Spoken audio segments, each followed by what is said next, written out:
নমস্কার বন্ধুরা, বুলবুলের রান্নাঘরে সবাইকে স্বাগত। আপনারা সবাই কেমন আছেন? আশা করি ভালো আছেন, আর আমিও ভালো আছি। আজ আমি চলে এসেছি হরিনাম শুনতে। কিছুক্ষণ হরিনাম শোনার পর চলে এলাম ফুচকা খেতে। এ দেখুন, আমরা ফুচকা খাচ্ছি। আর আমার ছেলেও আছে, ছেলেও চাইছে একটা ফুচকা নেবো, কিন্তু এত ঝাল তো খেতে পারবে না, তাই ওকে বলে একটা শুকনো ফুচকায় দিন। তো শুকনো ফুচকা একটা দিয়ে সেটাও খেতে পারলো না। ফুচকাটা মোটামুটি হয়েছিল, খুব একটা ভালো হয়নি। মেলাতে এরকমই ফুচকা হয়, এইরকম দোকানে কিনলে যে সুন্দর ফুচকা পাওয়া যায়, মেলাতে পাওয়া যায় না।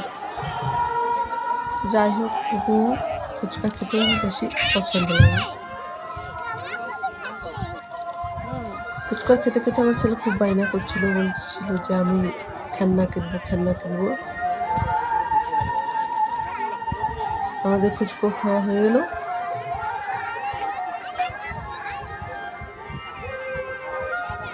আর এটা দেখতে পাচ্ছেন, এটা হচ্ছে আমার জায়ের ছেলে,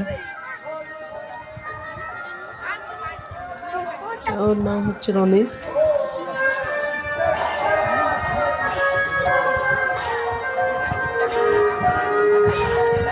ফুচকা খাওয়া হয়ে গেছে, এবার আমরা খেলনা কিনতে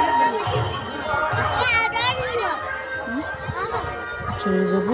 এইখানে আর একটা দাও না।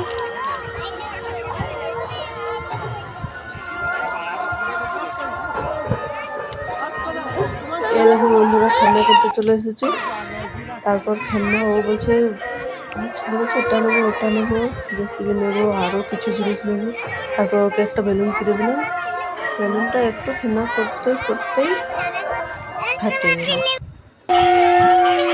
তারপর ওই দলটা নামাতে একটা অন্য দল আসছে, সেই দলটা ঘুরছে। তারপর আমরা বাড়ি চলে এলাম।